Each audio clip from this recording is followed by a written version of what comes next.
হযরত মুহাম্মদ ইবনু মাসলামা রাদিয়াল্লাহু তাআলা আনহু বলেন, রাসূলুল্লাহ সাল্লাল্লাহু আলাইহি ওয়াসাল্লাম নফল নামাজ আদায় করতে দাঁড়ালে বলতেন, আল্লাহু আকবার, ওয়াজ্জাহতু ওয়াজহিয়া লিল্লাহি ফাত্তারাস সামাওয়াতি ওয়াল আরজ হানিফা ওয়ামা আনা মিনাল মুশরিকিন, অর্থাৎ আল্লাহ বড় মহামহিম। আমি সে সত্তার দিকেই আমার মুখ ফিরিয়েছি যিনি আকাশমণ্ডলী ও পৃথিবী সৃষ্টি করেছেন। আমি মুশরিকদের অন্তর্ভুক্ত নই।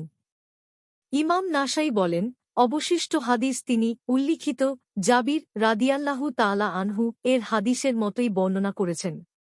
তবে তিনি পরিবর্তে বলেছেন, আমি মুসলিমদের অন্তর্ভুক্ত।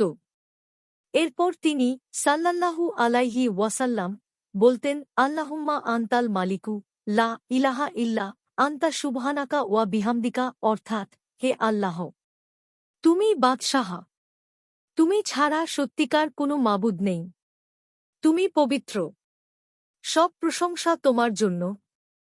এরপর নবী সাল্লাল্লাহু আলাইহি ওয়াসাল্লাম কিরাত শুরু করতেন। নাসাই ৮৯৮, মিশকাতুল মাসাবিহ ৮২১। হাদিসের মান সহিহ।